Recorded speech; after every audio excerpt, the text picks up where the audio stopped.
Shama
Vishnupada Paramhams Parivrajakacarya Ashtotrasad. His Divine Grace Vachanarvindesi Bhakti Vedanta Swami Shila Prabhupada ki Ananta Koti Vaishnav Vrinda ki Namacharya Shri Haridas Thakur ki Prem se kaho Shri Krishna Chaitanya Prabhu Nityananda Shri Advaita Gadadhar Shivasadi Gaur Bhakta Vrinda ki Shri Radha Krishna Gopinath Shyam Kunda Radha Kunda Giri Govardhan Dham ki Mathura Vrindavan Dham ki Mayapur Navdeep Dham ki Ganga Mai Jamna Mai ki Bhakti Pradani Tulsi महारानी की श्रीमद् भागवतम ग्रंथराज महापुराण की सभी एकत्रित भक्तों की जय जयकार हो। सभी एकत्रित भक्तों की जय जयकार हो। सभी एकत्रित भक्तों की जय जयकार हो।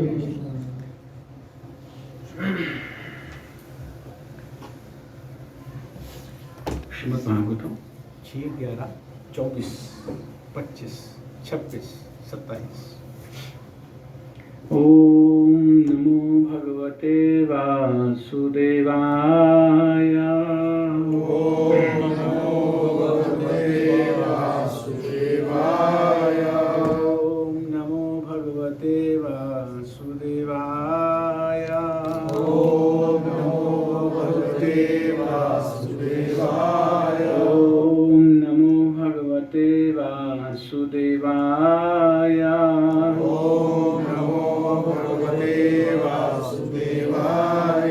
नारायणं नमस्कृत्य नरं चैव नरोत्तमं देवीं सरस्वतीं व्यासं ततो जयमुदीरयेत् नष्टप्रायेषु भद्रेषु नित्यं भागवत सेवया भगवतीरुत्तम श्लोके भक्ति भगवती निष्ठ की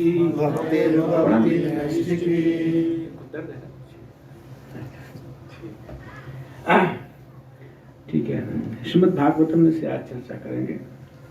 स्कंद 6 अध्याय 11। बहुत सुंदर प्रार्थनाएं हैं एक भक्त की। देखने में तो असुर की प्रवृत्ति है, लेकिन हृदय एक शुद्ध भक्त का है। 6-11-24। अहम हरे तव पादैक मूला। अहम हरे तव पादैक मूला। अहम हरे तव पादैक मूला। दासानुदासो भवितास्मि भूया। दासानुदासो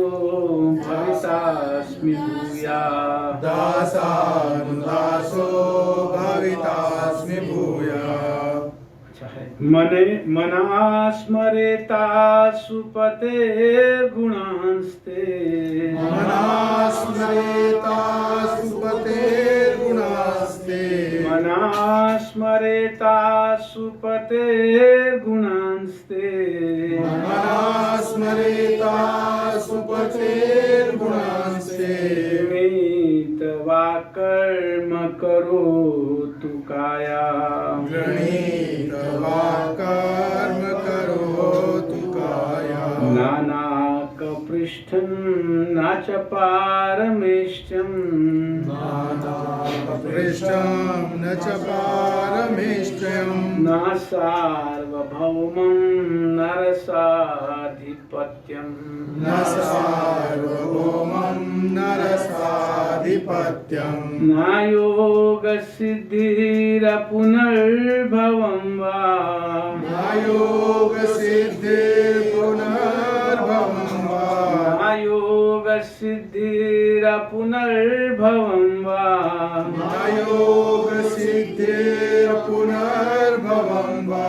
समञ्जस समञ्जसत्वाविरहय्यकाङ्क्षे समञ्जसस्वाविरहय्यकाङ्क्षे समञ्जसत्वाविरहय्यकाङ्क्षे समञ्जसस्वाविरहय्यकाङ्क्षे अजातपक्षा इव मातरं खगा अजातपक्षा इव मातरं खगा स्तन्यं यथावत्सतरा क्षुधार्ताः स्तन्यं यथावत्सतरा क्षुधार्ताः प्रियं प्रियेवाव्यसितं विषण्णा प्रियं प्रियेवाभिषितं विषण्णा मनोर्विन्दाक्षादिदीक्षते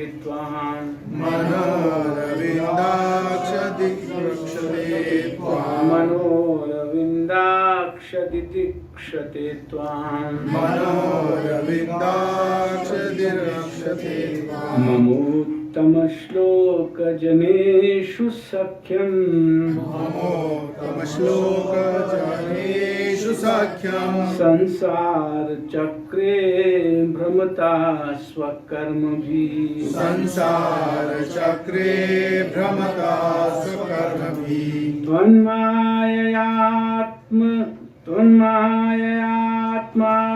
त्वन्माययात्मात्मजदारकेषु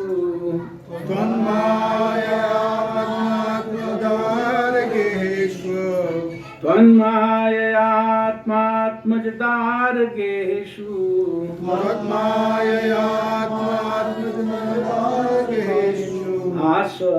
आसक्तचित्तस्य न नाथ भूयात् आसक्तचित्तस्य न नाथ भूयात् एक एक करके पढ़िए एक पढ़िए अहं हरे तव पादैकमूल अहं हरे तव पादैकमूला दासानुदासो भवितास्मि भूयः दासानुदासो भवितास्मि भूयः मनः स्मरेता सुपतेर्गणास्ते गुणांस्ते मनः स्मरेता सुपतेर्गुणांस्ते गृणीतवाक्यं करोतु कायः गृणीत्वा कर्म करोतु कायः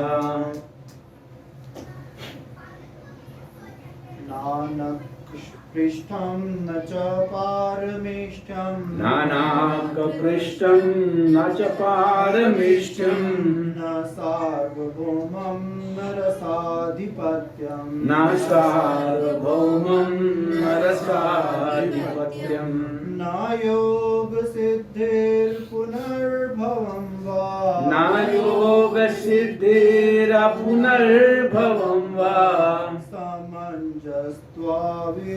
समञ्जस्त्वाविरहयकाङ्क्षे समञ्जसत्वाविरहय्यकाङ्क्षे अजातपक्षा इव मात्रं खगाः अजातपक्षा इव मातरं खगाः यथावस्त्रः शूधार्तः स्तन्यं यथावत्सतरा क्षुधार्ताः प्रियं प्रियेव्ययुस्थितं विष्णना प्रियं प्रियेवाव्यसितं विषण्णा मनोरविन्दाद्दिदक्षते त्वां मनोरविन्दाक्षदीक्षते त्वाम्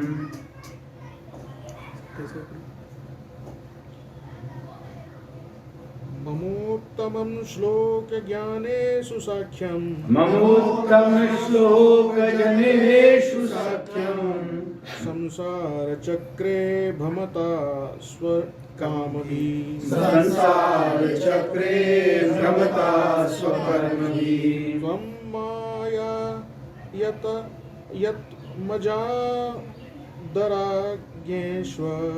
त्वन्माययात्मात्मजदारकेष्व आसक्तचित्तस्य न ननाथ भूयात् आसक्तचित्तस्य ननाथ भूयात्।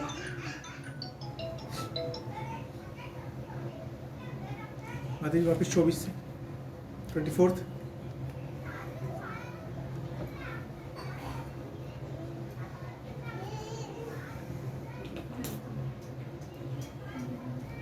प्रयास कीजिए माता जी, प्रयास कीजिए। 6/11/24। 24 6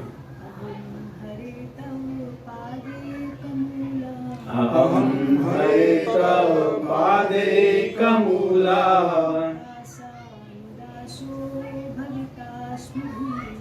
दासानुदासो भवितास्मि भूया।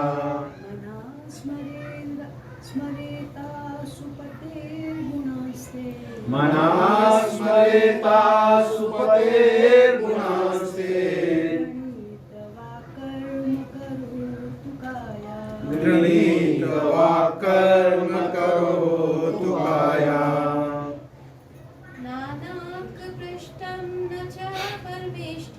नानाकपृष्ठं न च पारमेष्ठ्यम् न सार्वभौमं नरसाधिपत्यम् न योगसिद्धिरपुनर्भवं वा समञ्जसत्वाविरहैर्यकाङ्क्षे।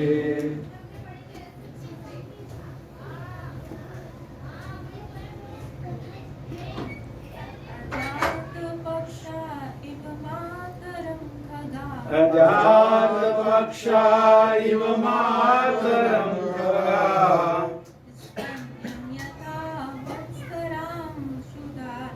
स्तन्यं यथा वत्सकरा सुधाता। प्रियं प्रियेवा व्यशितं विषण्णा मनोर्विन्दाक्षदिदृक्षते त्वाम्।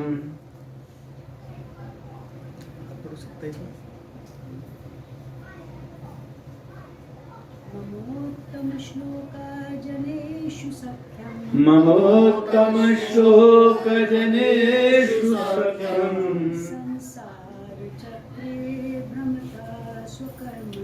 संसार चक्रे भ्रमता स्वकर्मभिः।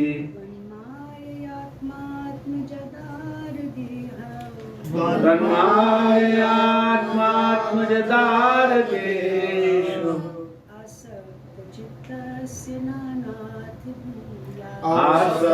आसक्तचित्तस्य ननाथ भूया। अनुवाद एवं तात्पर्य भक्ति वेदांत स्वामी शिला प्रभुपाद के द्वारा किया गया। शिला प्रभुपाद की जय। अनुवाद। हे श्री भगवान, क्या मैं पुनः आपका दासानुदास बन सकूंगा जो आपके ही चरण कमल की शरण में रहे? हे मेरे जीवन आधार, क्या मैं आपके दासों का दास बन सकूंगा जिससे मेरा मन सदैव आपके दिव्य गुणों को स्मरण करता रहे, मेरी वाणी नित्य आपके गुणों का गान करती रहे और मेरा शरीर आपकी प्रिय सेवा में निरंतर लगा रहे। हे समस्त सौभाग्य के स्रोत भगवान, मुझे ना तो ध्रुवलोक में, ना स्वर्ग में अथवा ब्रह्मलोक में सुख भोगने की इच्छा है और ना ही मैं समस्त पृथ्वी लोकों अथवा अधालोकों का परम अधिपति बनना चाहता हूँ। मैं योग शक्तियों का स्वामी भी नहीं बनना चाहता, ना ही आपके चरण कमलों को त्याग कर मोक्ष की ही कामना करता हूँ। हे कमल नयन भगवान, जैसे पक्षियों के पंख विहीन बच्चे अपनी माँ के लौटने तथा खिलाए जाने की प्रतीक्षा करते रहते हैं, जैसे रस्सियों से बंधे छोटे छोटे बछड़े गायें दूहे जाने की प्रतीक्षा करते रहते हैं जिससे अपनी माताओं का दूध पीने को मिले, या जैसे वियोगिनी पत्नी घर से दूर स्थित अपने प्रवासी पति के लौटने तथा सभी प्रकार से तुष्ट किए जाने के लिए लालायित रहती है, उसी प्रकार मैं आपकी सेवा करने के लिए सदैव उत्कंठित रहता हूँ। हे भगवान, हे स्वामी, मैं अपने सकाम कर्मों के फलस्वरूप इस पूरे भौतिक जगत में घूम रहा हूँ और मैं आपके पवित्र तथा प्रबुद्ध भक्तों की संगति की ही खोज कर रहा हूँ। आपकी माया के जादू से अपने शरीर, पत्नी, संतान तथा घर के प्रति मेरी आसक्ति बनी हुई है, किंतु मैं अब और अधिक आसक्त नहीं रहना चाहता। मेरा मन, मेरी चेतना तथा मेरा सर्वस्व आपके ही प्रति आसक्त रहे। तात्पर्य: इस श्लोक में भक्तिमय जीवन का सार दिया गया है। पहले मनुष्य को भगवान के दास का भी दासानुदास बनना पड़ता है। श्री चैतन्य महाप्रभु ने यही उपदेश दिया और अपना उदाहरण प्रस्तुत किया कि जीवात्मा को सदैव गोपियों के पालक श्री कृष्ण के दास बनने की आकांक्षा करनी चाहिए। गोपी भर्तुर पद कमल और दास दास अनुदास। इसका अर्थ यह हुआ कि मनुष्य को चाहिए कि ऐसा गुरु स्वीकार करे जो गुरु परंपरा से संबद्ध हो और भगवान के दास का भी दास हो। उसी के निर्देश में वह अपने तीनों धन अर्थात मन, वाणी तथा शरीर को लगाए। गुरु के आदेश अनुसार शरीर को शारीरिक कर्मों में लगाए, मन कृष्ण के विषय में निरंतर सोचे और अपनी वाणी को भगवान के यश के प्रचार में लगाए। यदि मनुष्य इस प्रकार से भगवान की प्रेमा भक्ति करता है तो उसका जीवन सार्थक हो जाता है। शुद्ध भक्त कभी भी भगवान की दिव्य प्रेममयी सेवा करके भौतिक सौभाग्य की इच्छा नहीं करता। वह तो भगवान तथा उनके पार्षदों की निरंतर संगति में रहकर भगवान की प्रेममयी सेवा में लगा रहना चाहता है। जैसा कि पिछले श्लोक में वर्णन हुआ है, दासानुदासो भविता अस्मि भूया। इसकी पुष्टि नरोत्तम दास ठाकुर ने भी की है। तांदेरा चरण सेवी भक्त सनेवास, जन्मे जन्मे होय यही अभिलाष। शुद्ध भक्त की यही अभिलाषा रहती है कि वह भक्तों की संगति में रहकर भगवान तथा उनके दासानुदासों की सेवा करता रहे। शुद्ध भक्त की अभिलाषा रहती है कि वह स्वयं भगवान के निकट पहुंचकर उनकी सेवा करे। यहाँ पर जो उदाहरण दिए गए हैं वे सर्वथा उपयुक्त हैं। पक्षी के छोटे छोटे बच्चे तब तक संतुष्ट नहीं होते जब तक उनकी माँ स्वयं आकर उन्हें दाना नहीं खिलाती। एक बछड़ा तब तक प्रसन्न नहीं होता जब तक उसे अपनी माँ के थन का दूध पीने नहीं दिया जाता, तथा पतिव्रता पत्नी जिसका पति विदेश गया होता है तब तक प्रसन्न नहीं होती जब तक अपने प्रिय पति से उसका मिलन नहीं हो जाता। ओम ज्ञानतिमिरान्धस्य ज्ञानाञ्जनशलाकया चक्षुरुन्मीलितं येन तस्मै श्रीगुरुवे नमः। मूकं करोति वाचालं पङ्गुं लङ्घयते गिरिं यत्कृपातमं वन्दे श्रीगुरुदीनतारिणं। वाञ्छाकल्पतरुभ्यश्च कृपा सिन्धुभ्येव च पतितनां पावनेभ्यो वैष्णवेभ्यो नमो नमः। जय श्री कृष्ण चैतन्य प्रभु नित्यानंद श्री अद्वैत गदाधर शिवासादि गौर भक्तवृंद। हरे कृष्णा कृष्णा कृष्णा हरे हरे, हरे राम राम राम हरे हरे। श्रीमद् भागवत में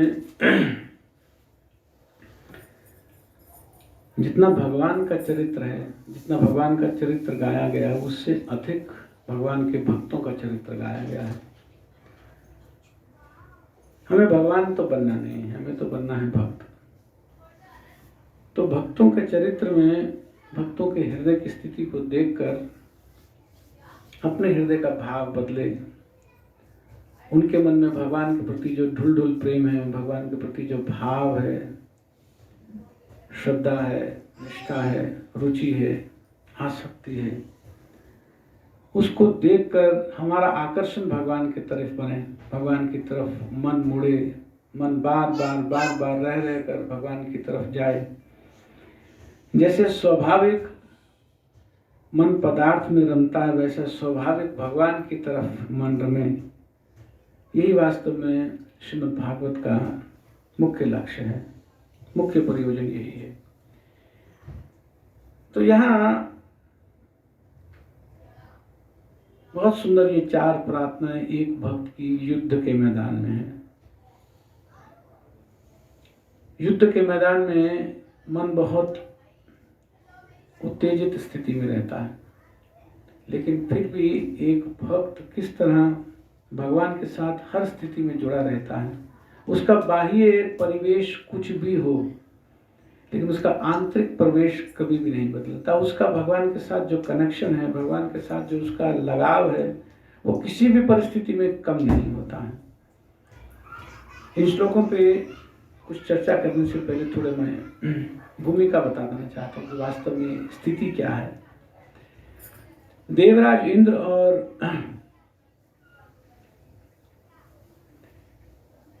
वृत्रासुर जी के बीच में युद्ध चल रहा है। असुर है वृत्रासुर और देवता है इंद्र। हुआ क्या कि इंद्र से अपने गुरुदेव का अपमान हो गया। होता है कि जब सत्ता होती है, प्रबलता होती है, वैभव होता है, तो कई बार आंखों के आगे जैसे बोलता है चर्बी जैसी चढ़ जाती है। तो मन पदार्थ में रम गया था इंद्र जी का। और गुरुदेव आए एक बार बृहस्पति जी, तो बहुत अच्छे से आनंद में थे, नृत्य चल रहा था, गान चल रहा था, तो उन्होंने गुरुदेव के प्रति कोई ध्यान नहीं दिया। वैष्णव अपराध, गुरु अपराध सबसे बड़ी अपराधों में गिना जाता है। तो जिस तरह से गुरु के संरक्षण में वो सदैव आराम से स्वर्ग पर शासन करते रहते थे, आज जब गुरु का अपराध हो गया, पता नहीं लगा, बाद में क्षमा भी मांगना चाहिए, लेकिन गुरुदेव तो निकल गए थे वहां से, तो क्षमा मांगने का भी कोई स्कोप नहीं था। तो गुरु के अपराध के कारण क्या कि जैसे अब बिना गुरु के या बिना पुरोहित के जब कोई हो जाता है, तो उस तरह से बिल्कुल शरणहीन जैसी स्थिति देवताओं की हो गई, विशेष तौर पर इंद्र जी की। तो ऐसी स्थिति में देवताओं को बार बार यज्ञ की आवश्यकता रहती है। और पुरोहित, मुख्य जो पुरोहित थे वो तो गुरुदेव ही थे, वो तो बृहस्पति जी थे। तो बृहस्पति जी के नहीं रहने से अब गुरु कौन बने, ये बहुत बड़ा संकट आ गया। अभी देवताओं का गुरु कौन बनेगा, ये तो बहुत बड़ी स्थिति होती है कि देवताओं को गुरु कैसे बना जाए। तो उपाय ये हुआ कि इंद्र 12 भाई हैं, अदिति जी के 12 पुत्र हैं, कश्यप मुनि के अदिति से 12 पुत्र हैं। तो सबसे बड़े तो इंद्र हैं, सबसे छोटे भगवान वामन देव हैं। एक इनके और भाई हैं जिनका नाम है त्वष्टा। तो त्वष्टा के पुत्र थे विश्वरूप, बहुत बड़े ब्राह्मण, बहुत बड़े सिद्ध व्यक्ति थे।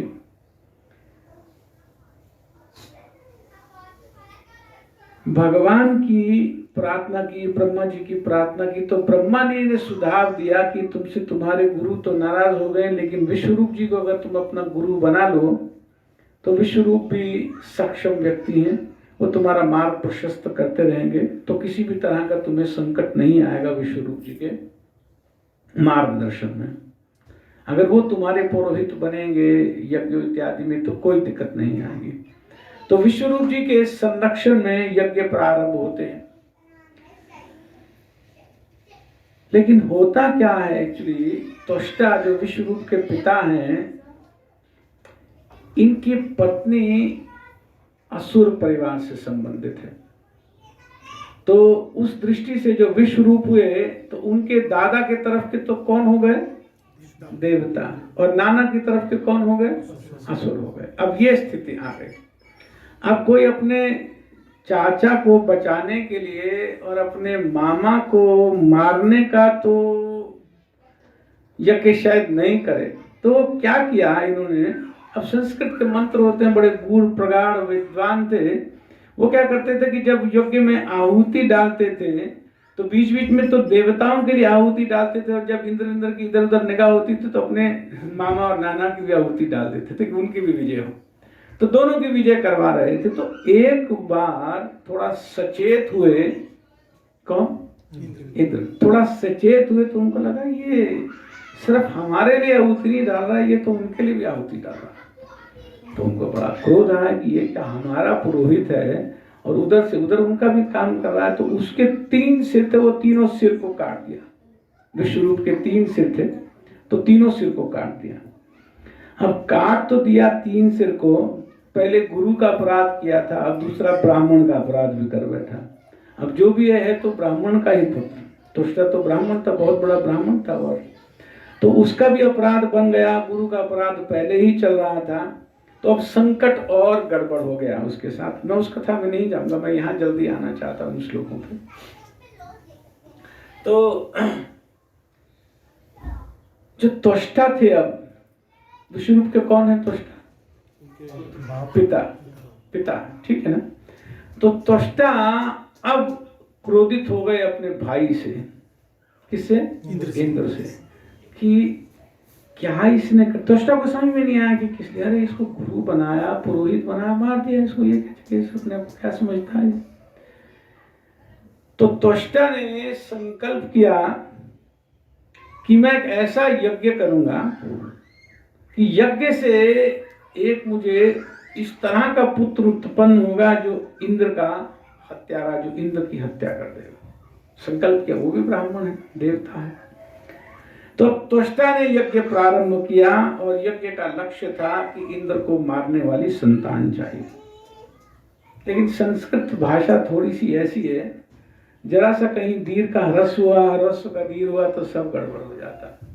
जैसे हम यहाँ पढ़ रहे थे तो एक जगह पर शब्द आया, उसमें आ आना चाहिए,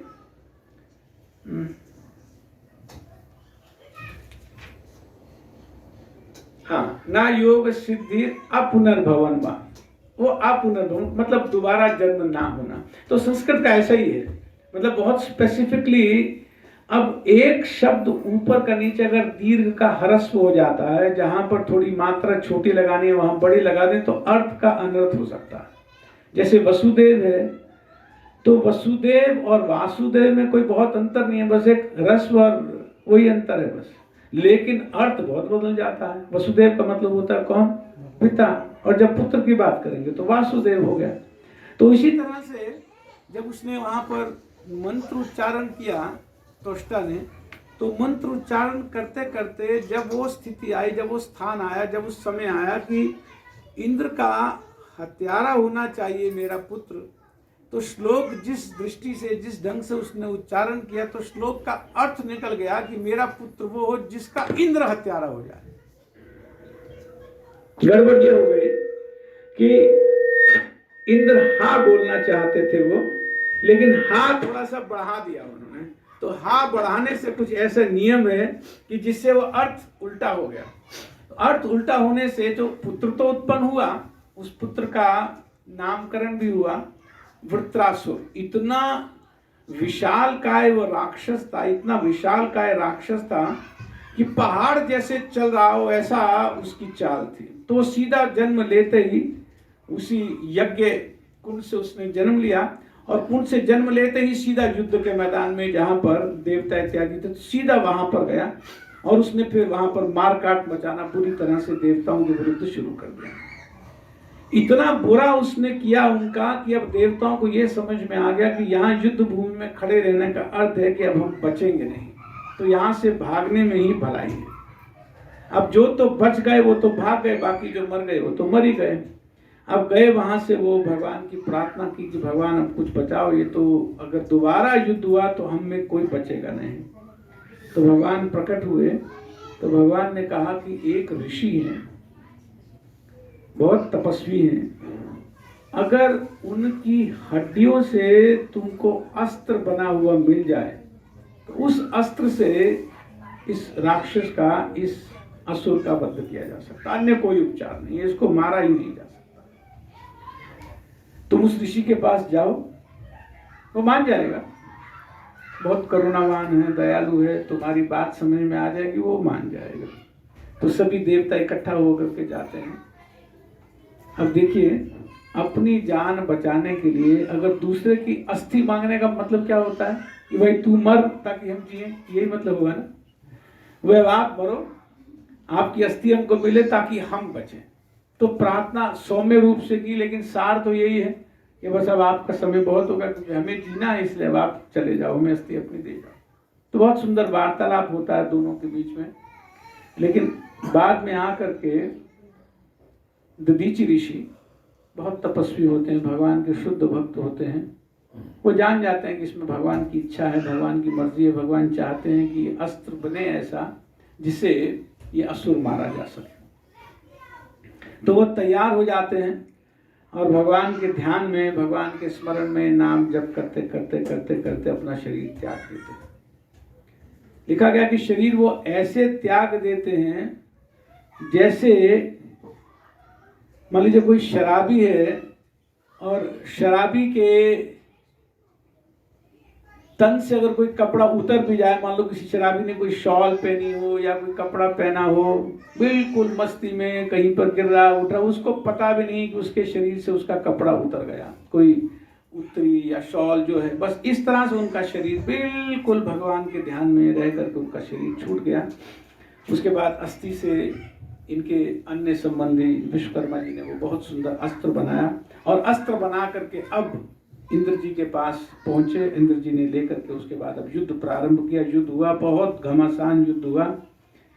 अब युद्ध के मैदान में वही वृत्रासुर यहाँ भगवान को सामने महसूस करके, कल्पना करके भगवान को प्रार्थना कर रहे हैं। तो परिस्थिति तो ये है, लेकिन इसको समझे ऐसे कि एक भक्त अपने जीवन के युद्ध में किस तरह का मानसिक उसका स्वभाव, किस तरह का उसका मानसिक व्यवहार होना चाहिए, किस तरह की उसकी मानसिक स्थिति होनी चाहिए, मानसिक संकल्प क्या होना चाहिए, तो वो इन 4 प्रार्थनाओं में बहुत सुंदर ढंग से प्रस्तुत कर रहे हैं।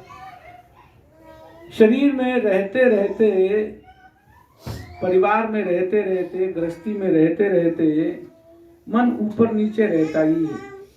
कहीं ना कहीं मन में परिवार से, समाज से ऊपर नीचे मन बना ही रहता है। कभी अटैचमेंट हो जाती है, फिर कभी क्रोध आ जाता है, कभी काम आ जाता है, कभी लोभ आ जाता है।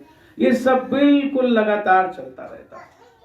तो इन युद्ध करते हुए, काम क्रोध आदि से युद्ध करते हुए एक उदाहरण यहाँ स्थापित कर रहे हैं कि वास्तव में भक्त के मन की स्थिति होनी क्या चाहिए। तो इन 4 श्लोकों में यहाँ पर बहुत सुंदर एक भाव है। तो पहले श्लोक में युद्ध के मैदान में वृत्रासुर जी भगवान से प्रार्थना कर रहे हैं कि हे मेरे प्रभु, मैं आपके दासों का दास, मैं दासानुदास बन सकूंगा क्या? अब सोचिए कि युद्ध के मैदान में जहाँ प्राण छोड़ने की बात होती है, एकदम दूसरा आदमी तो तुरंत आकर के और वार करके और किसी भी तरह से हत करना चाहता है, हताश करना चाहता है, लेकिन उस स्थान पर एक बहुत ऊंची एग्जाम्पल सेट की जा रही है कि जहां पर मन बिल्कुल भी अपने बस में नहीं रह सकता, अगर वहां भी किसी भक्त की ऐसी स्थिति बनी हुई है तो वास्तव में वो महाभागवत है। हमारे जीवन में तो उतना संकट नहीं है कि 24 घंटे कोई डंडा सोटा लेकर के सामने खड़ा है, मार रहा है, वो तो स्थिति हमारी नहीं है। लेकिन फिर भी युद्ध तो मन में है, मन में फिर भी किसी न किसी तरह के संकट, किसी न किसी तरह के तो विकट परिस्थिति बनी ही रहती है। तो वो कहते हैं कि हे मेरे प्रभु, मैं आपके दासों का दास क्या बन सकूंगा? क्या मेरी स्थिति आएगी कि मैं आपके दासों का दास बन सकूं? क्या मेरा मन सदा आपके दिव्य गुणों का स्मरण करता रहेगा, कि मेरे मन में आपके लीला कथा का सदा स्मरण होता रहे? किसी भी स्थिति में, परिवार में मन दुखी है, सुखी है, लेकिन भगवान के बारे में मन में कुछ ना कुछ चलता रहे। जो कुछ सुना कभी भगवान के बारे में कथा में, कहीं कुछ पढ़ा, उसका कुछ ना कुछ मन में स्मरण होता रहे। तो इस तरह का जब स्मरण बना रहता है तो जीव भौतिक जगत से स्पर्श करते हुए भी अस्पर्शित रहता है। इस भौतिक जगत में रहते हुए जैसे कमल है, वो कीचड़ में ही रहता है, लेकिन कीचड़ में रहते हुए भी वो कीचड़ से अपने आप को प्रभावित नहीं होने देता। ना तो कीचड़ की गंध उसमें आती है, ना वो कीचड़ से किसी तरह से प्रभावित ही होता है। तो वो कहते हैं कि मेरा मन आपका सदा स्मरण करता रहे, मेरी वाणी जिसका स्मरण हो रहा है, आपका स्मरण नित्य हो मुझे, और नित्य वाणी उस स्मरण का गुणगान करती रहे, और मेरा शरीर आपकी सेवा में, सदा आपकी सेवा में लगा रहे। यही 3 चीजें हैं वास्तव में हमारे पास, जिससे हम कर्म करते हैं, मन से, वाणी से और शरीर से। मनसा वाचा गिरा, मनसा वाचा शरीर, जो भी आपको। तो इन तीनों से वो कह रहे हैं कि प्रभु, मैं कब ऐसी स्थिति आएगी कि मैं सदा आप में मस्त रहूंगा, कभी भी मैं आपसे बाहर निकल नहीं पाऊंगा। तो एक बहुत सुंदर प्रार्थना, एक बहुत सुंदर भूमिका यहाँ पर बता रहे हैं कि वास्तव में कर्म तो हमें करना ही है। इस भौतिक जगत में रहते हुए, गृहस्थ में रहते हुए कर्म तो हमसे छूटेगा नहीं, लेकिन मन को किसी तरह से भगवान के चरणों में बांध कर, किसी तरह से प्रयास करके, भगवान का नाम का आश्रय लेकर के, भगवान की कथा का, भगवान के भक्तों का आश्रय लेकर के मन को किसी तरह से ऊपर उठाने का प्रयास, यही वास्तव में भक्ति है। भक्ति का और कोई अर्थ नहीं है। मन की स्थिति को परिवर्तित किए रहना, मन की स्थिति को बदले रहना, अपने कर्मों को करते हुए, अपनी ड्यूटीज, अपनी रिस्पॉन्सिबिलिटीज, व्यवहार को निभाते हुए धीरे धीरे मन को उठाना, यही वास्तव में भक्ति है। तो इस तरह से जो लगा रहता है अपने कर्म करते हुए, भगवान के स्मरण में, चिंतन में जो लगा रहता है, उसके हृदय की फिर क्या भावना बनती है? उसके हृदय की भावना ये बनती है कि वो भगवान की अहेतुक सेवा करने में, अहेतुक ही सेवा करने का इच्छुक हो जाता है। तो यहाँ पर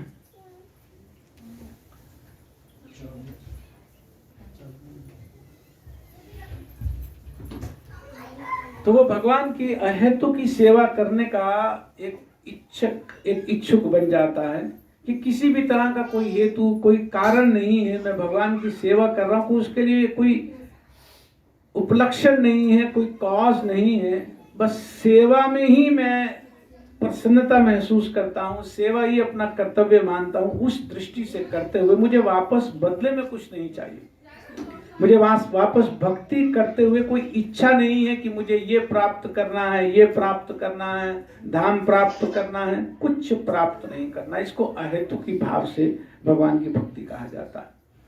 तो वो कहते हैं मुझे इस भौतिक जगत का कुछ भी नहीं चाहिए, न नाक पृष्ठम न च पारमेष्टम। पारमेष्टम का मतलब होता है जो ब्रह्मा जी का लोक है, तो मुझे ब्रह्मा जी का लोक नहीं चाहिए। नाक पृष्ठम, क का अर्थ होता है दुख, और अ का अगर लगा देंगे, का के अगर आ लगा देंगे तो वो बन जाएगा जहां दुख नहीं है, अर्थात सुख।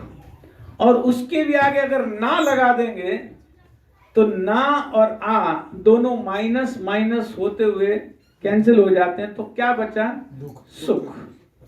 का माने दुख, आ का माने दुख, आ का माने सुख, और ना माने दुख। तो ना नाक पृष्ठ मतलब जहां दुख नहीं है, जहां बिल्कुल भी किसी तरह का कोई दुख नहीं है। नाक, नाक का मतलब हुआ दुख, और ना नाक का मतलब क्या हुआ? जहां दुख नहीं। तो ना नाक पृष्ठम, तो देवताओं की स्थिति को कहा जाता है कि वो नाक माने स्वर्ग लोक ऐसी स्थिति है कि जहां पर शरीर छोड़ने से पहले कोई दुख नहीं होता। जैसे हमारे यहाँ तो बीमारी रहती है, बुढ़ापा रहता है, रोग रहते हैं सब तरह के, लेकिन वहां कोई संभावना नहीं है। अंतिम, बिल्कुल अंतिम पॉइंट तक, जब तक पुण्य समाप्त नहीं होता है तब तक दुख से कोई लेना देना नहीं है। क्षीणे पुण्य मृत्यु लोके वशन्ति, जब पूरे के पूरे जब पुण्य खत्म हो जाते हैं, क्षीण हो जाते हैं, तभी वास्तव में इस मर्त्य लोक में, भौतिक जगत में या धराधाम पर आना होता, नहीं तो वहां पर भोगते रहते हैं। तो ना नाक पृष्ठ माने जो नाक के पीछे, स्वर्ग के पीछे का जो स्थान है, जो सबसे ऊपर स्थान है, अर्थात ध्रुव लोक।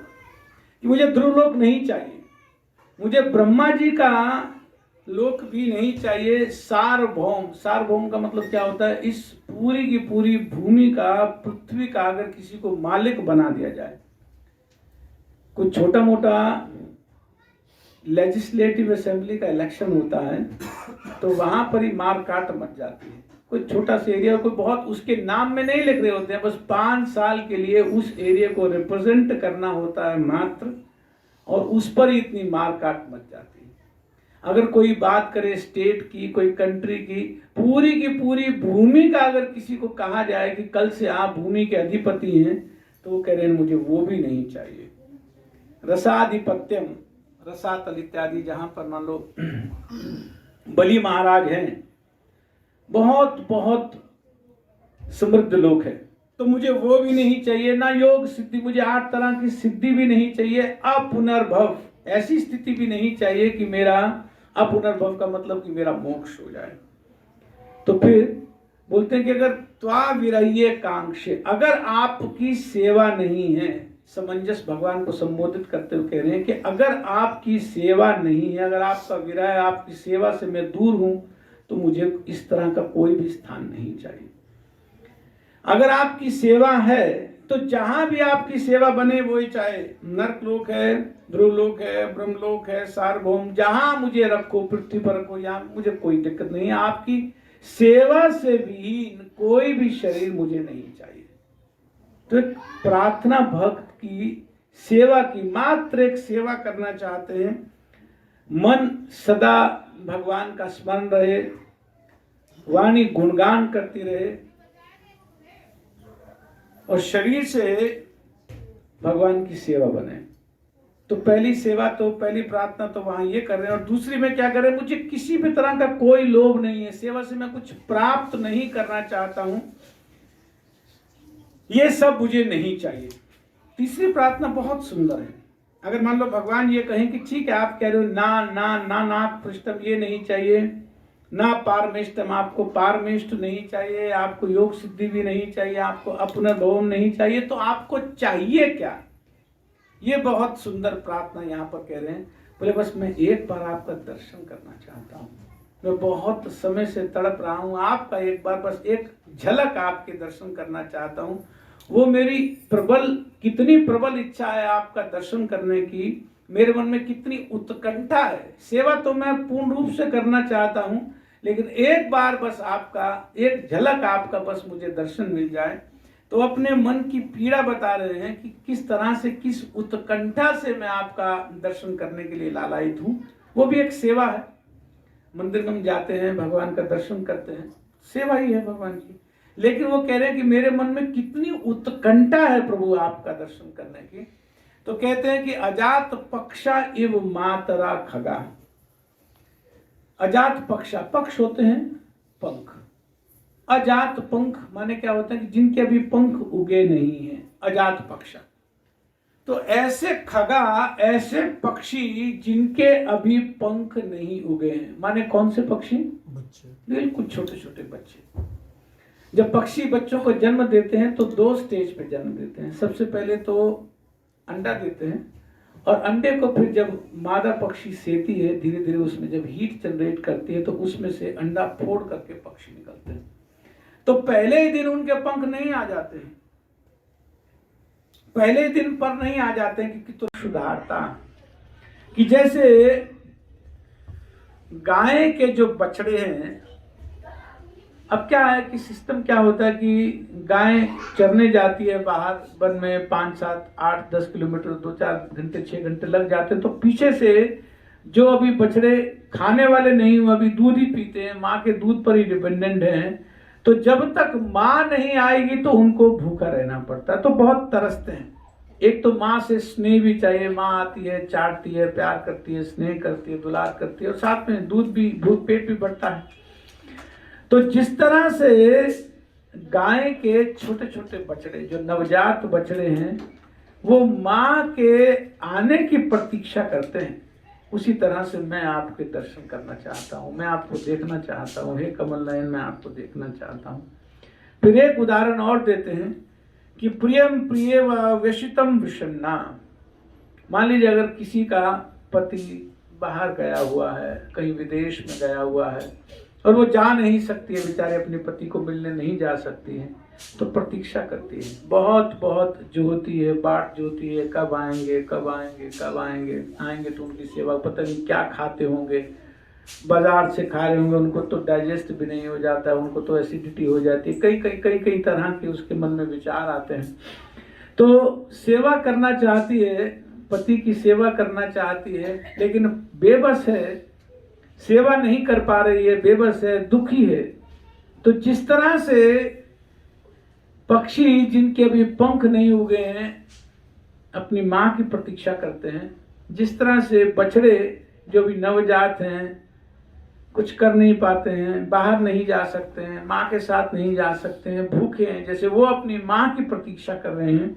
और जैसे कोई पतिव्रता स्त्री जिसका पति बाहर गया हुआ है, वो अपने पति के आने की प्रतीक्षा करती है, हे प्रभु मैं उसी तरह से आपके दर्शन की बहुत बहुत प्रतीक्षा कर रहा हूँ।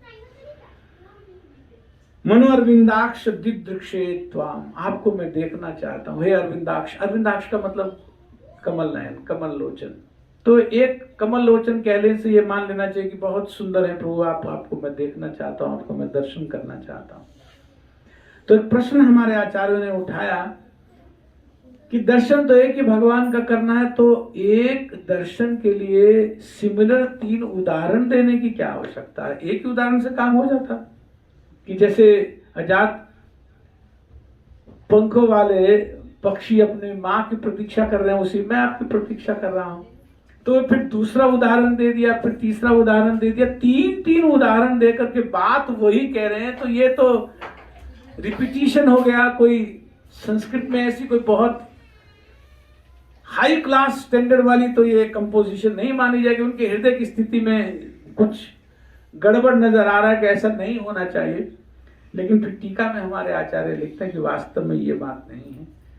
जब उन्होंने कहा कि अजात पक्षायु मातरम खगा, तो उदाहरण तो उन्होंने अपने मन में बना लिया कि जैसे पंखहीन बच्चे अपनी माँ की प्रतीक्षा करते हैं, वापस आने की प्रतीक्षा करते हैं, हे प्रभु मैं आपके दर्शन की वैसे ही उत्कंठा से प्रतीक्षा कर रहा हूं। लेकिन जब ये उदाहरण उन्होंने दिया वृत्रासुर ने, तो उनके मन में आया कि बच्चे प्रतीक्षा करते हैं क्यों? क्योंकि उनको अपनी माँ से कुछ चाहिए। तो मैं तो प्रभु से कुछ मांगना नहीं चाह रहा हूं। तो ये उदाहरण देने के बाद भी उदाहरण संतुष्ट नहीं हुए, नहीं मेरी ये स्थिति नहीं है, मैं ऐसा नहीं चाहता हूं।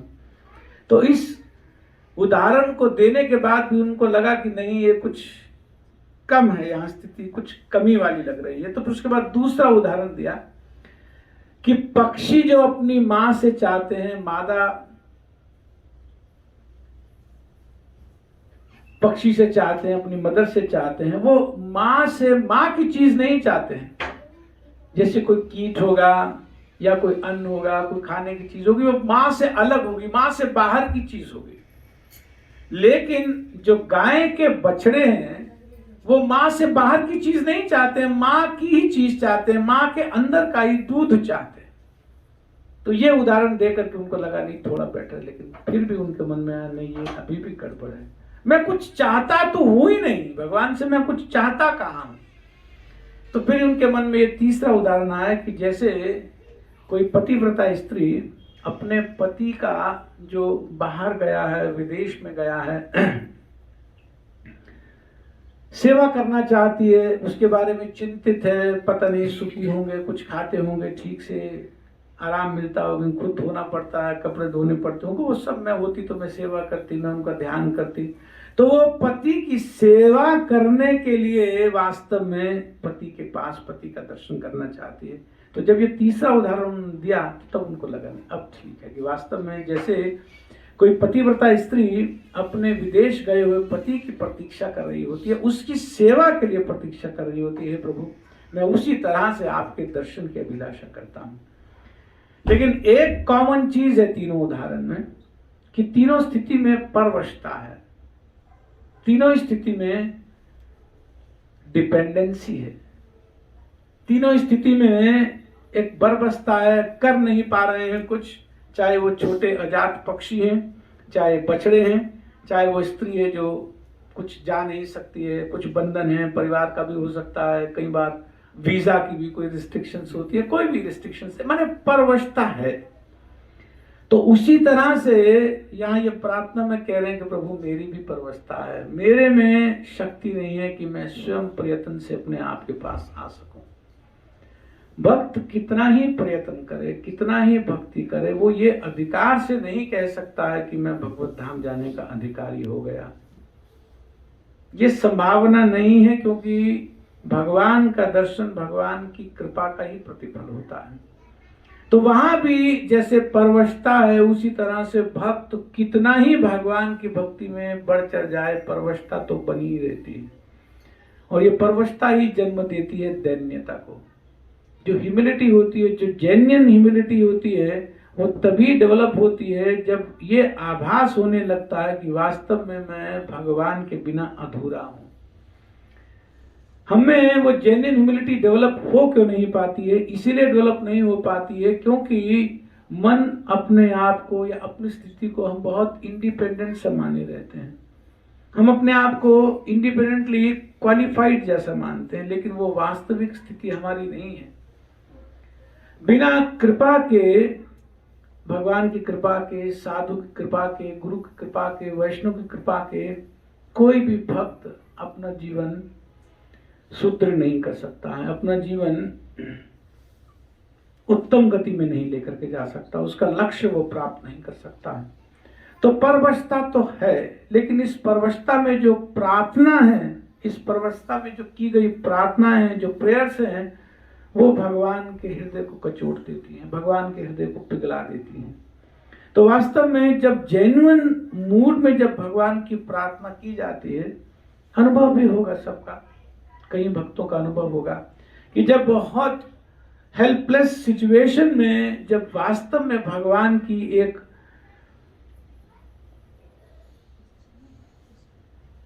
असहाय स्थिति में जब कोई प्रार्थना करते हैं भक्त लोग, वो तो तुरंत काम होता है, क्योंकि करुणा निधान भगवान सहन नहीं कर पाते हैं अपने भक्त के हृदय की उस स्थिति को, उस विकलता को वो सहन नहीं कर पाते हैं। तो परवशता है, लेकिन ये परवशता वास्तव में हमारे पक्ष में है, हमारे हित में है। इस भौतिक जगत की हर एक चोट, हर एक ठोकर वास्तव में एक अपॉर्चुनिटी है, एक मौका है भगवान की तरफ तेजी से बढ़ने का। हर एक स्थिति भगवान की तरफ बढ़ाने के लिए उन्मुक्त है, भगवान की तरफ बढ़ाने के लिए हमें वास्तव में उसमें लगता है कुछ और, कि दुख मिल रहा है, कष्ट मिल रहा है, लेकिन वास्तविक स्थिति यही होती है कि जब भक्त पर कोई पीड़ा आती है, कोई दुख आता है, कोई कष्ट आता है, तो वो उससे सही ढंग से एक एग्जाम्पल या एक लेसन लेकर के वो अपनी स्थिति को समझने का प्रयास कर सकता है। उसकी चलने की गति, भगवान की तरफ बढ़ने की गति, भक्ति में प्रगति की गति उन कष्टदायक स्थितियों में, उन कष्ट परिस्थितियों में बढ़ जाती है, बढ़ सकती है। प्रार्थना का एक भाव बहुत निर्मल बनता है, बहुत दैन्य बनता है। तो वही स्थिति यहाँ इन भक्त की है कि वो कह रहे हैं कि अजात पक्ष यु मातरम खगा, कि जैसे परवश हैं वो तीनों स्थिति में, मैं भी परवश हूं, मैं भी आना चाहता हूं, हृदय में बहुत उत्कंठा है प्रभु आपके दर्शन की, लेकिन मैं आ नहीं सकता, मैं अपने से कुछ कर नहीं पाऊंगा, आप कृपा करो तो आपके दर्शन हो जाएं। लेकिन जब तक आपके दर्शन नहीं हो, आगे प्रार्थना में बोल रहे हैं कि जब तक आपके दर्शन नहीं हो तो मम उत्तम श्लोक जनेषु सख्यम, हे प्रभु तब तक ये कृपा करो कि जो उत्तम श्लोक जनेषु, कि जो आपके जन हैं, उत्तम श्लोक भगवान का नाम है, कि जिनकी बहुत उत्कृष्ट वाणी से जिनकी आराधना की जाती है, जिनका गुणगान किया जाता है, वो उत्तम श्लोक है। तो मम उत्तम श्लोक जनेषु सख्यम, हे प्रभु जब तक मैं आपके दर्शन नहीं कर पा रहा हूं, एक कृपा करो, तब तक आपके जनों के साथ, जो आपके भक्त हैं, जो आपके शुद्ध भक्त हैं, उनका मुझे सानिध्य प्राप्त होए। अब तक नहीं आ पा रहा हूं, परवश हूं, लेकिन वो कृपा नहीं भी बन रही है, तो एक कृपा आप जरूर करो कि मम उत्तम श्लोक जनेषु सख्यम संसार चक्रे भ्रमता स्वकर्म भी, कि अपने किए हुए कर्म फल को भोगता जो मैं बहुत योनियों में चल रहा हूँ, इस संसार चक्र में चल रहा हूँ, भ्रमता घूम रहा हूँ, बार बार एक शरीर से दूसरे शरीर में जा रहा हूँ। तो हे प्रभु ये कृपा करो कि मेरा आपके शुद्ध भक्तों में सख्यम, पूर्ण आस्था, पूर्ण विश्वास, पूर्ण श्रद्धा बन जाए, और त्वन्माया आत्मज दार गेहेशु आसक्त चित्तस्य न नाथ भूयात। उनके चरणों में तो अनुराग बने, जो आपके भक्त हैं, जिनका मन, जिनकी वाणी, जिनकी काया आपके सेवा में लगी हुई है, उनके साथ तो मेरा सख्य बढ़े, उनकी एसोसिएशन बढ़े, उनसे मुझे सुनने का मौका मिले, उनकी संगति करने का मुझे सौभाग्य प्राप्त हो। लेकिन एक चीज साथ ही साथ ना हो इसकी भी और विनती कर रहा हूं। तो दो विनती कर रहे हैं, एक तो हो कि आपके भक्तों का मुझे सदा संग मिले, और दूसरा कि आपकी माया जो मुझे इस शरीर में आत्मज, जो शरीर से माने उत्पन्न होने वाली संतान है, या पति में, पत्नी में, या घर में, संपत्ति में, इनमें मेरा चित्त आसक्त ना हो। इनमें मेरा चित्त आसक्त ना हो का अर्थ है कि चित्त एक ही तरफ बढ़ता है, या तो इधर बढ़ सकता है या उधर बढ़ सकता है। अगर इधर नहीं जाएगा तो स्वाभाविक आपके भक्तों की तरफ बढ़ेगा। तो मैं व्यवहार तो इस भौतिक जगत में करता रहा हूं, लेकिन मेरी आसक्ति ना बने। अगर मेरी आसक्ति अपने शरीर में, घर परिवार, पुत्रों में, धन संपत्ति में रहेगी, तो वास्तव में ये संसार चक्र कभी भी समाप्त नहीं हो सकता है, क्योंकि ये स्वाभाविक आकर्षण के विषय हैं तो स्वाभाविक बंधन के भी विषय हैं, क्योंकि आसक्ति कहीं ना कहीं चित्त की शरीर छूटते हुए भी बनी रहती है। तो जो मनुष्य का शरीर है वो धीरे धीरे प्रैक्टिस करके इस वर्तमान स्थिति को व्यवहार के रूप में परिवर्तित कर देने के लिए बना है। तो यहाँ ये प्रार्थना कर रहे हैं कि जब तक हे प्रभु मेरी वो स्थिति ना आ जाए कि मैं आपके दर्शन आपकी कृपा से कर पाऊं, तब तक बस ये मुझ पर आप कृपा करो कि आपके शुद्ध भक्तों का संग मुझे मिल जाए। और आपके शुद्ध भक्तों का संग मिल जाएगा तो स्वाभाविक एक परिवर्तन आएगा कि जो आसक्ति का ट्रांसफॉर्मेशन उनकी तरफ भी होने लगेगा। दो तरह के प्रभाव पड़ते हैं। एक तो उनके चरणों में अनुराग बना, ये अपने आप में बहुत बड़ी बात है, और उस अनुराग के कारण जो स्वाभाविक अट्रैक्शन है दूसरी जगह से हटेगा, वो भी स्वाभाविक है। हे प्रभु ये भी होने लगे। तो वास्तव में ये जो चार प्रार्थनाएं यहाँ पर वृत्रासुर जी ने की हैं, ये एक उन्नत मनुष्य जीवन जीने की बहुत सुंदर एक प्रतिस्थापना, बहुत सुंदर एक शैली, बहुत सुंदर एक उदाहरण स्थापित कर रहे हैं। हम सब की भी, जैसे मैंने कहा, युद्ध जैसी ही स्थिति है। कौन अपने जीवन में युद्ध नहीं कर रहा है? कौन अपने मन से, मन तो स्वयं बनाए हुए हैं, मतलब मन ही मन, आत्मा मन ही मानती है स्वयं को, शरीर ही मानती है। तो युद्ध तो बहुत घमासान अभी नहीं है, लेकिन अगर अपने आप को अलग रख करके सदा विचरण करना प्रारंभ कर देगा जी, तो युद्ध बहुत अच्छे से होगा। और उस युद्ध में ये जो चार प्रार्थनाएं यहाँ पर वृत्रासुर जी के, इनके अर्थ हृदय में बार बार डोलने लगते हैं। भगवान की प्रार्थनाओं में जो सार है, भगवान की प्रार्थनाओं में जो कृपा रूपी सार छिपा है, उसके प्रति मन बहुत तेजी से बढ़ने लगता है। बहुत समय नहीं रहता है जीवन में। बार बार ये बात कहने में मन में कई बार होता है कि repetition of, but the repetition of something good is to be done, is needed. क्योंकि पिछली बार जब कहा होगा तब से 2-1 महीना, 4 महीने, 6 महीने निकल गए हैं जीवन का। बार बार स्मरण कराना, अपने आप को बार बार याद कराना कि हम मनुष्य शरीर में हैं। ये ऐसी सुंदर एक अपॉर्चुनिटी मिली है भगवान की तरफ से कि जो आज तक नहीं हुआ वो संभव हो सकता है। बहुत सुंदर मौका है, बहुत सुंदर मौका है। तो ऐसे आचार्यों के शरण में रह करके, ऐसे महाभागवतों के शरण में रह करके, ऐसे भागवत के हृदय के विचारों को बार बार सुनने से, पढ़ने से, मनन करने से, चिंतन करने से, उसको चर्चा करने से एक बात तो जरूर हो जाती है कि मन पर कुछ समय के लिए तो ये प्रभाव डालती है, कुछ समय के लिए तो इस पे विचार होता ही है। तो ये बहुत सुंदर ये प्रार्थना है एक भक्त की। वास्तव में भक्त के आधार से श्रीमद् भागवत में जो कुछ भी लिखा गया है, उन सब विषयों को सुन करके, पढ़ करके मन उसमें खिंचे, मन उसमें जाए, बार बार उसका चिंतन करने का मन करे, एक स्वभाव बने, ग्रंथों को वास्तविक स्वरूप समझ करके हमारे आचार्य कहते हैं कि श्रीमद् भागवत का हर एक श्लोक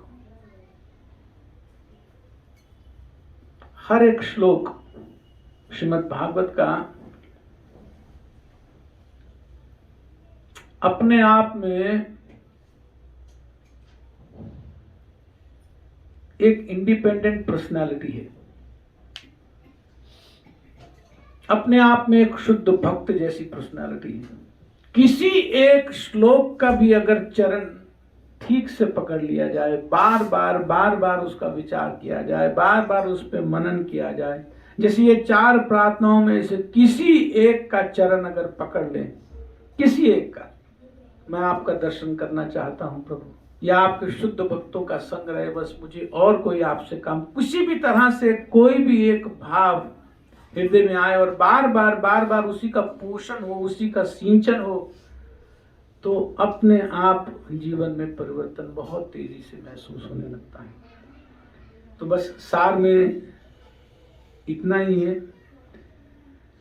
ये जो दिव्यता है, ये जो गुणों की दिव्यता है, ये भागवत के अर्थों में, भागवत में भगवान के और भगवान के भक्तों के जो गुणगान के अर्थों में स्वतः प्रकट होने लगती है, जीवन में स्वतः इसका प्रभाव आने लगता है। तो बार बार इन महापुरुषों का, इन श्लोक रूपी महात्माओं का आश्रय लेने का प्रयास करना चाहिए, जीवन सिद्ध होगा, इसमें कोई दो राय नहीं है। हरे कृष्ण।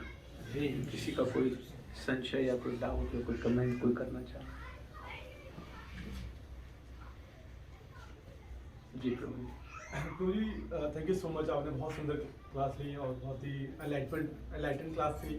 तो प्रभु जी, हम देखते हैं कि जो ये प्रेयर्स आती हैं, ये तभी आती है जब भी हम देखते हैं भक्त के ऊपर कोई विपरीत परिस्थिति होती है। जैसे कुंती महारानी की प्रेयर्स हम देखते हैं, या गजेंद्र की प्रेयर्स देखते हैं, वृत्तासुर की अभी प्रेयर्स देख रहे हैं। तो जी, हम लोग अपनी लाइफ में भगवान से, मतलब हम बोलते हैं कि जैसा हमारा ब्रेड एंड बटर है वो मेंटेन रहे, हम भक्ति भी करते रहें। तो क्या हमें भी मतलब उस स्थिति में जाने की आवश्यकता है कि इतनी इंटेंस प्रेयर हम कर पाएं? हम प्रेयर तो करना चाहते हैं, करते भी हैं, लेकिन एट टाइम्स हम उतना कनेक्टेड नहीं रह पाते और हमारी प्रेयर इंटेंसिटी इतनी अच्छी नहीं होती प्रेयर्स की।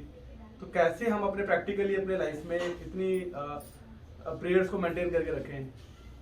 बहुत अच्छा प्रश्न है। सबसे पहले तो ये समझना चाहिए कि जो शुद्ध भक्त की जो प्रेयर हम पढ़ते हैं, वो प्रेयर पढ़ते हैं जो प्रकट हो रही हैं, जो मैनिफेस्ट हो रही हैं।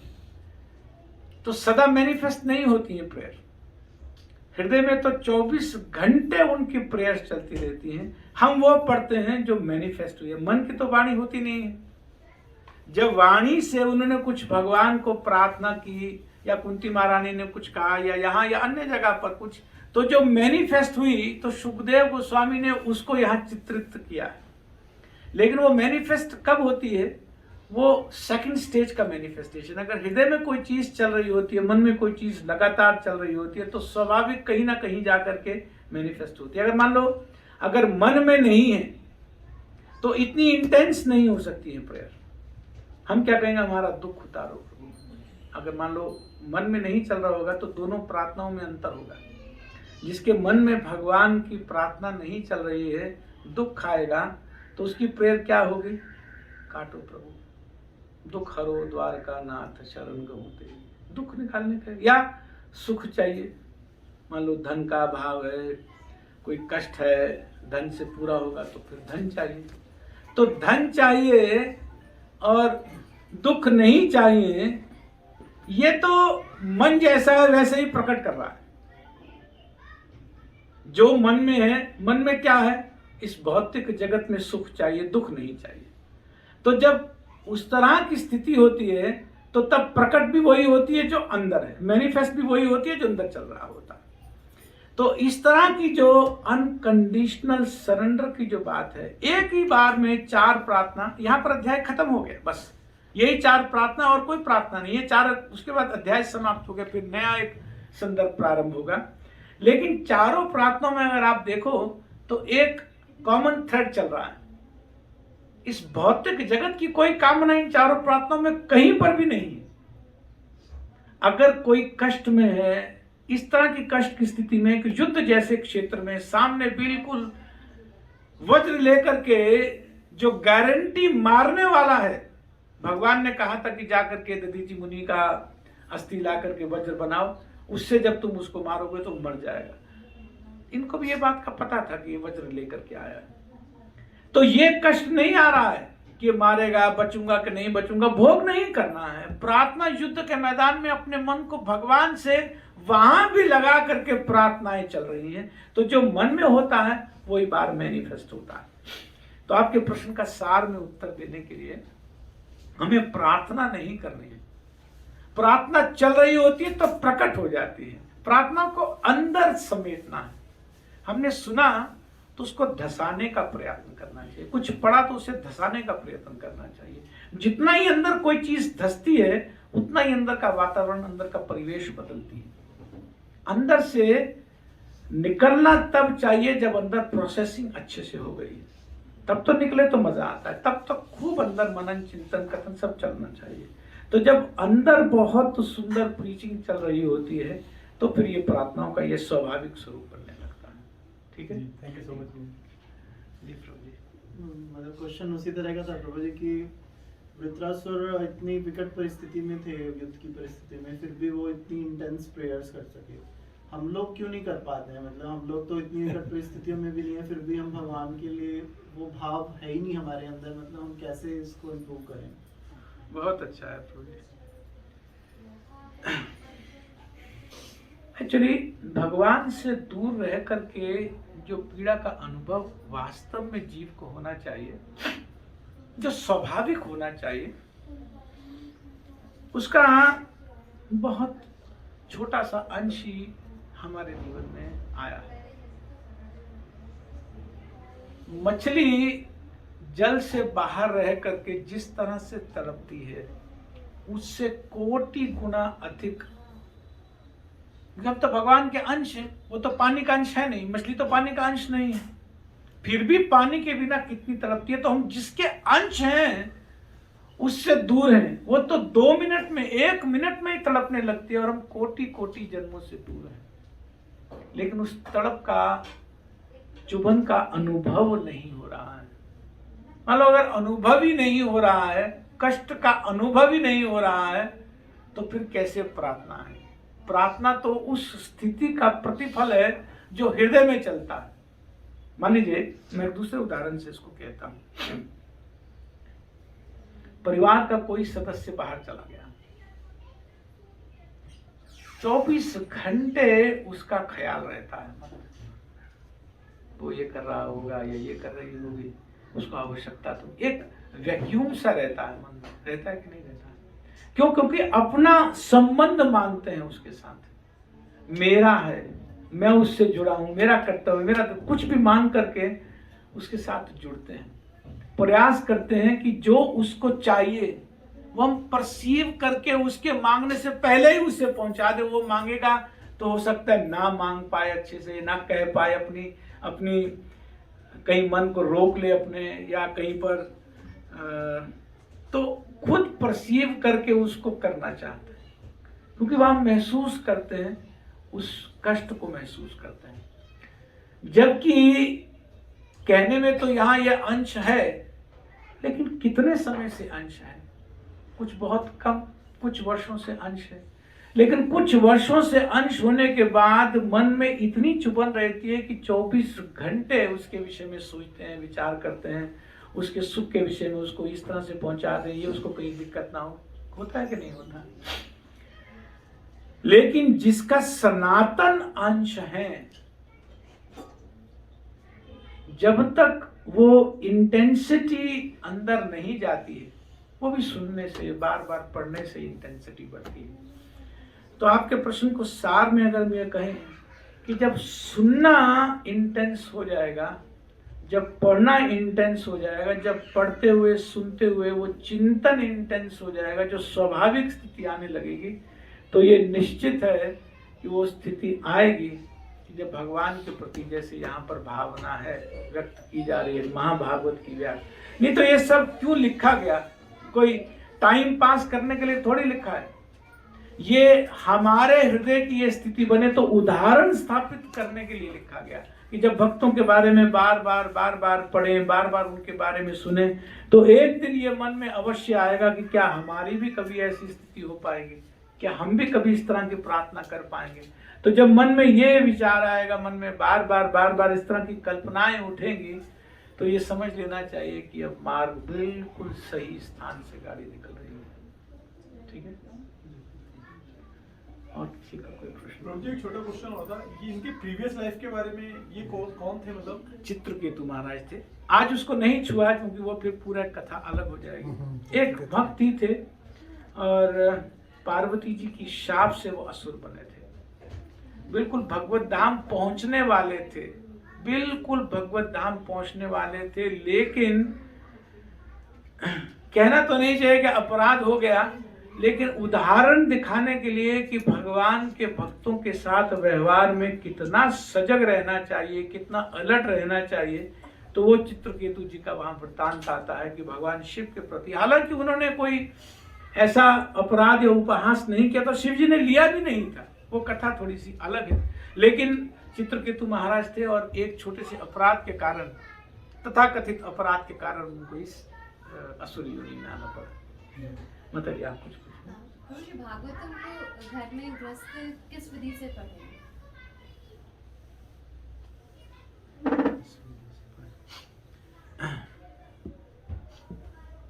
ये समझे कि मैं कुछ देर सांस लेने के लिए भागवत पढ़ना चाहती हूँ। मुझे सांस आज आना चाहिए, मुझे प्राण आना चाहिए, प्राण आए इसीलिए आज मुझे भागवत पढ़ना है। धीरे धीरे जब इससे समझे कि आज मुझे कुछ देर के लिए तो महसूस हो कि मैंने ऑक्सीजन लिया, मैंने प्राण लिया।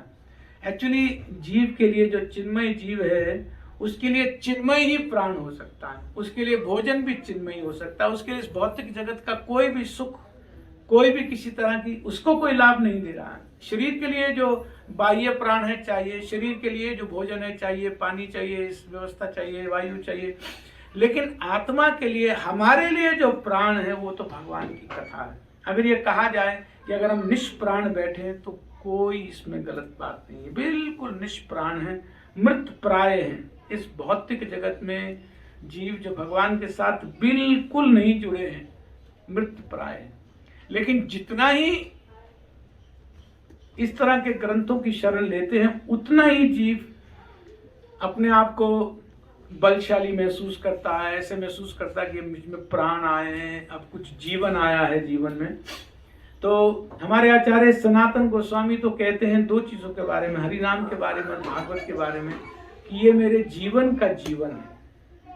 मतलब आत्मा का जो जीवन है उसका जीवन ये है, जो आत्मा का जो वास्तविक जीवन है वो ये है। तो आपका प्रश्न मैं सार में उत्तर करूं तो किस तरह से पढ़ना चाहिए? तड़पते हुए पढ़ना चाहिए।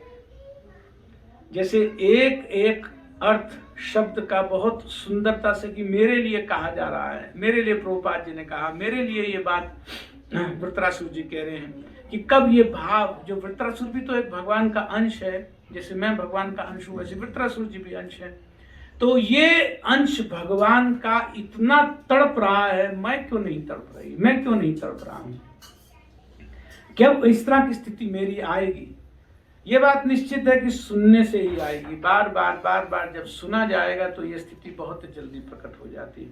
तो जब सुनने के लिए तड़पन हो, पढ़ने के लिए तड़पन हो, ये मानने के लिए हो कि मैं पढ़ नहीं रही हूँ, मैं वास्तव में सांस लेती हूँ, जो जीवात्मा का प्राण आता है कुछ देर के लिए उसको भोजन मिलता है, नहीं तो बिल्कुल फास्टिंग जैसी स्थिति है, बिल्कुल मरी हुई जैसी स्थिति है।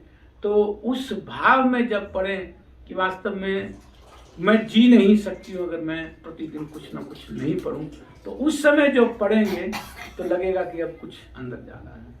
ठीक है जी प्रभु जी। तो ये जो मतलब प्रश्न है कि दिक्कतें जो आती है, तो कहीं ना कहीं ये भी लगता है कि ये जो परेशानियां यहाँ भक्तों पे आई वो कहीं हम पे आ गई तो शायद हम टिकेंगे ही नहीं, हमारी बहुत हालत खराब है। और उसके साथ साथ ये भी लगता है प्रभु जी कि कहीं ना कहीं भगवान की कृपा हो गई तो परेशानियां भी आ जाएगी। तो इसको किस प्रकार समझा जाए प्रभु जी कि आगे भक्ति भी और इंटेंस भक्ति हो। बहुत अच्छा है प्रभु जी। देखिए जो कष्ट है ना, कष्ट शरीर के लिए तो कष्ट होता है, मन के लिए तो कष्ट होता है, इंद्रियों के लिए कष्ट होता है, लेकिन प्रत्येक कष्ट आत्मा के लिए एक अपॉर्चुनिटी है।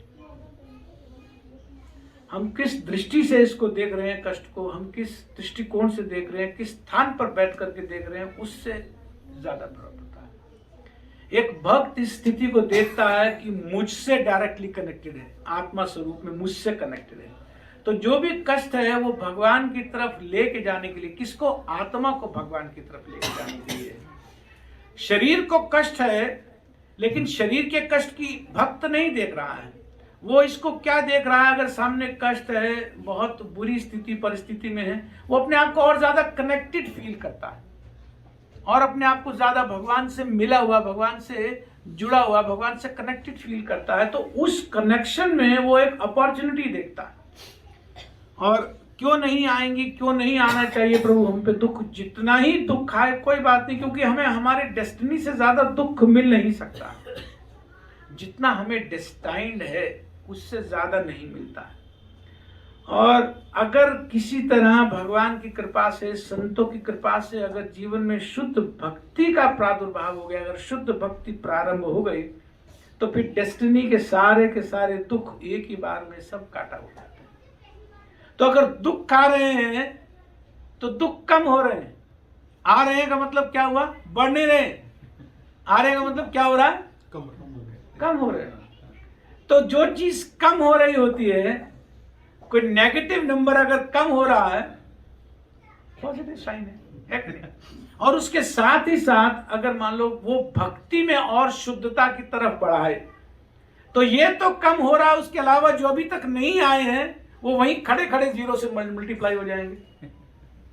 तो भक्त ये प्रयास करता है कि ये दुख अगर मुझे भगवान की तरफ जोड़ता है तो दुख कहाँ है? वो तो सुख है। नहीं तो आत्मा के लिए सुख क्या है? आत्मा के लिए एकमात्र सुख है कि वो भगवान की तरफ बढ़े। उसे कौन चीज भगवान की तरफ बढ़ा रही है, कौन सी चीज भगवान की तरफ लेकर के जा रही है इस भौतिक जगत में? सुख तो भगवान की तरफ नहीं लेकर के जा रहे। अगर सुख और दुख के बीच में अगर चयन किया जाए तो कौन सी चीज भगवान की तरफ लेकर के जाती है? दुख भगवान की तरफ लेकर जाते हैं। तो एक तो वो भगवान की तरफ लेकर के जाते हैं, और दूसरा उन दुख का स्टॉक कम हो रहा है। वेलकम है, कोई दिक्कत नहीं। कुंती महाराज ने बहुत इंटेलिजेंटली उस प्रेयर को कहा है कि मुझ पर बार बार विपत्ति आए, क्योंकि तभी आपका स्मरण बनेगा। ये वास्तविक बात है कि वास्तव भगवान का स्मरण होता ही तभी है जब मुश्किल आती है, जब कष्ट आते हैं। और एक बार जब स्मरण बनना शुरू होता है, मान लीजिए जब गाड़ी पहले गियर में डालते हैं, न्यूट्रल पर गाड़ी तो चल नहीं रही है, एक बार गाड़ी जब पुश हो गई, दुख के कारण जब चल गई, मन में स्मरण हो गया, तो संभावना है कि शायद सुख में भी बना रहे। तो इसीलिए इनिशिएट करने के लिए, पहले गियर में डालने के लिए दुख चाहिए। अगर कहे कि प्रधानता किसकी होनी चाहिए, गाड़ी खड़ी हुई है तो दुख चाहिए। पहला गियर डलेगा ही तभी, नहीं तो डलेगा नहीं। और पहले गियर में धीरे धीरे चल रही है तो फिर गियर और एक बढ़ाना पड़ेगा, और दो और बढ़ाओ। तो दुख और सुख को आत्मा के लिए तो कोई अंतर है नहीं। जैसे मैंने कहा कि ना सुख से सुखी हो सकती है आत्मा, ना दुख से। हम लोग ना दुख से दुखी हो सकते हैं, ना सुख से सुखी हो सकते हैं। लेकिन वो जो आवरण है दुख और सुख का, अगर हमें भगवान की तरफ बढ़ा रहा है तो फिर तो स्वागत करना चाहिए। नहीं जी जी प्रभु जी, जैसे आपने बताया कि वो यज्ञ में उच्चारण की गलती से विपरीत वो हुआ, तो प्रभु जी वो देवताओं के लिए जो मंत्र होते हैं और जो भगवत गीता और भागवत के श्लोक हैं, तो उनमें भी गलत उच्चारण से सेम ही वो होता है या कोई फर्क नहीं पड़ता? प्रभु जी का प्रश्न है कि यहाँ पर एक उच्चारण करने से ऐसा पैदा हो गया जिसने इंद्र का वध करने की बजाय इंद्र ने उसका वध कर दिया। तो क्या भक्त लोग ये भागवत पढ़ते रहते हैं, भगवत गीता पढ़ते रहते हैं, गलत सही कुछ भी उच्चारण करते हैं, तो उनका भी है कुछ या वो भी गए काम से, यही ना?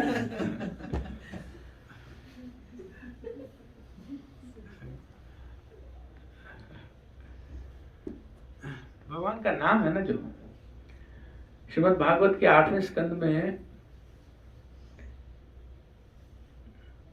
दैत्यों के जो गुरु हैं, कौन है? शुक्राचार्य। शुक्राचार्य जी। 100वां यज्ञ चल रहा था बलि महाराज का, 99 हो गए थे। 100वें पर वामन देव जी आए, 100वें पर, और 100 यज्ञ के बाद तो इंद्र बनते ही बनते हैं। तो वामन देव आए, वो सब कथा है, आप जानते हैं, मैंने कथा कहता, उसमें ज्यादा बढ़ता नहीं। तो यज्ञ नहीं हुआ पूरा, और जब भगवान वामन देव ने 3 पग भूमि मांगी, 2 ही थी, तीसरा पग के लिए धरती नहीं मिली, उनको सुतल लोक में भेज दिया।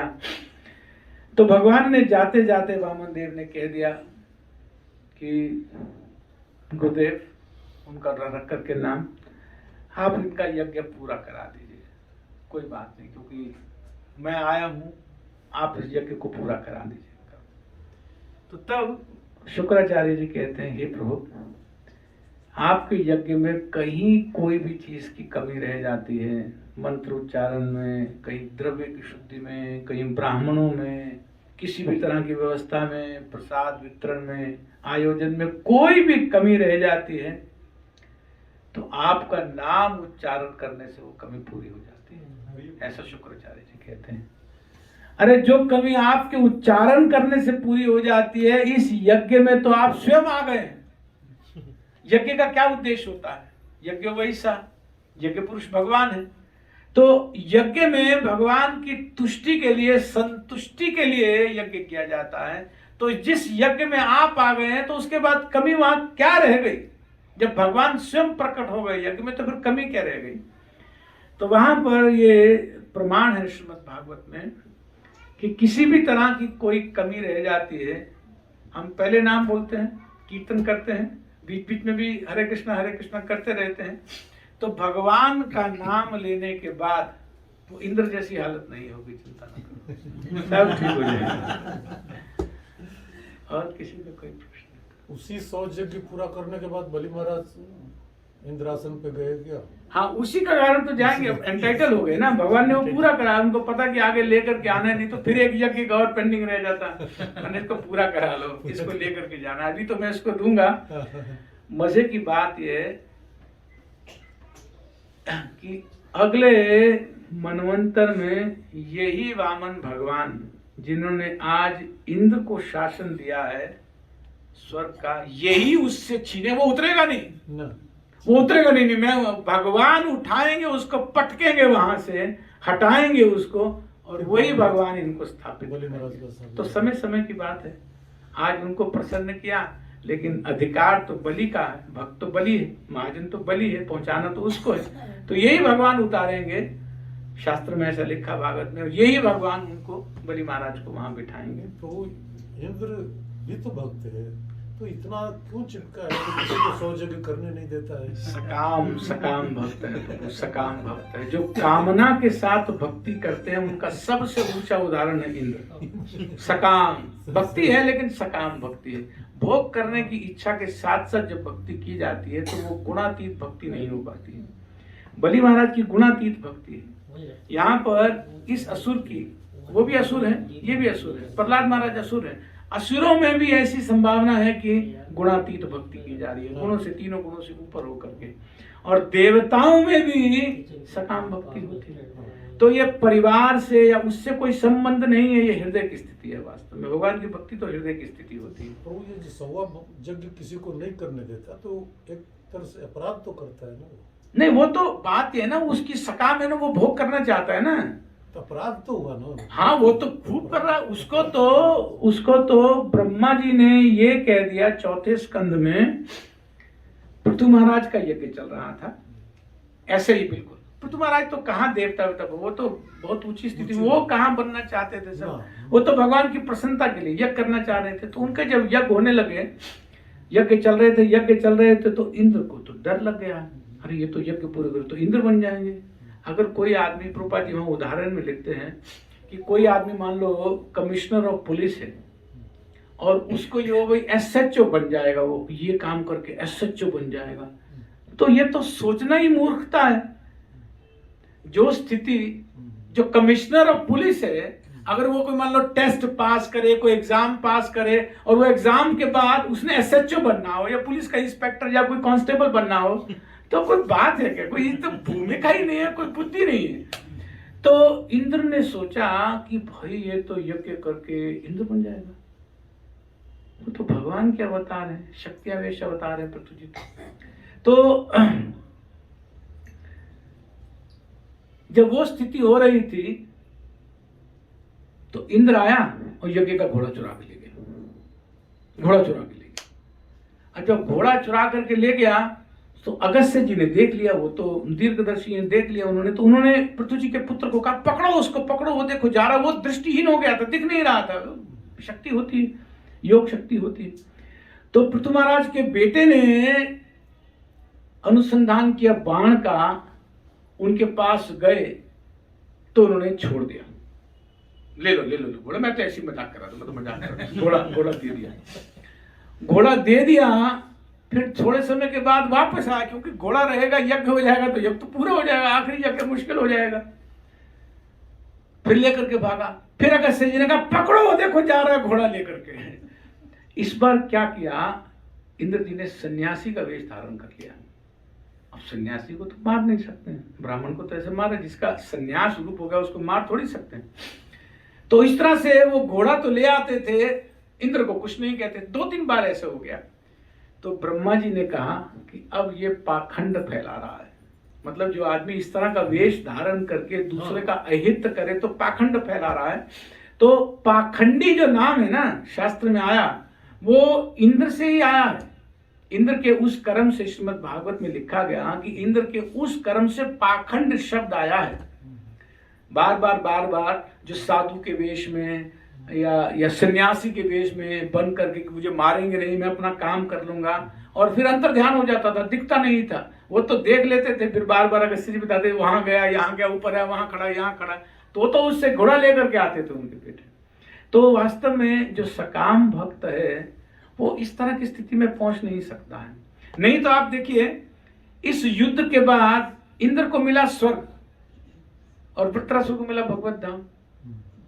जो दैत्य है उसको क्या मिला, वो तो वास्तव में भगवत धाम में, इस प्रार्थनाओं से स्पष्ट हो रहा है कि वास्तव में भगवत धाम से नीचे की स्थिति में नहीं है।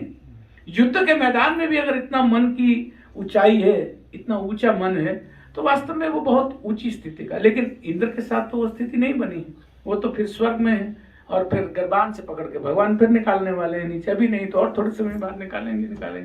तो क्या गति हुई, कोई बहुत ऊंची गति थोड़ी हुई। रावण भी वेश का दुरुपयोग किया, इंद्र भी वेश का दुरुपयोग किया। किसका वेश का? रावण भी वेश का दुरुपयोग किया, हाँ, वेश का दुरुपयोग किया। तो हाँ, वो सब सकाम भाव है ना प्रभु। इस भौतिक जगत में भोगने की जो इच्छा है, जो कामना है, उसके साथ रहते रहते भक्ति वाली स्थिति तो नहीं आ सकती। आत्मा का जो सुख है वो अलग स्थिति है, और शरीर का सुख अलग है। शरीर का सुख सकाम से भोग हो जाता है, पूरा हो जाता है, लेकिन आत्मा तो विलक्षण स्थिति है, तो उसके साथ तो मेल नहीं खाता है। जी माता जी। जैसे अभी आपने कहा कि युद्ध की स्थिति में भी उनका जो मन है वो भगवान के चरणों में बिल्कुल लगा हुआ है। अब एक्चुअली अभी आप थोड़ी देर पहले आपने ये बात बोली भी थी कि हम सब लोग भी तो युद्ध लड़ रहे हैं अपने मन से। तो अब जब हम लोग, और फिर यहाँ पे एक श्लोक में ये शब्द भी आया था कि स्वकाम कर्मा, वो अपना काम करते हुए भी भगवान का ध्यान करते रहे। बट यहाँ तो स्थिति अभी ऐसी बनती है कि जैसे ही हम अपने कर्म समझ के भी जो काम करते हैं उसी में ही फुल्ली इन्वॉल्व हो जाते हैं, तो भगवान भूल जाते हैं कि सुख में तो भगवान याद आते ही नहीं। और जब हम उससे फिर दुखी होते हैं तब हमें याद आती है, फिर हम वापस आते हैं। तो इतनी प्रैक्टिसेस करने के बाद भी अभी जितना भी जो भी कर पा रहे हैं थोड़ा बहुत भी कृपा वैष्णवों की और गुरु की कृपा से, तो भी अभी मन जो है वो पूरी तरह से ऐसा क्यों नहीं होता कि जैसे विनोद बिहारी बाबा जी का एक मैंने सुना था, वो कहते थे कि कर से कर्म करो विधि नाना, चित्त रखो जहाँ कृपा निधाना, ऐसे। तो मुझे बड़ा अच्छा लगा, पर वो हो नहीं पा रहा। तो उसके लिए क्या प्रोसेस, हम क्या और इंटेंसिटी क्या करें, मतलब जिससे कि वो स्थिति आए कि हम डिस्टर्ब ना हो किसी भी सिचुएशन में। जैसे वो युद्ध स्थिति में बैठे हैं, हम अपने कर्म करते रहें और हमारा मन किसी तरह से विचलित ना हो।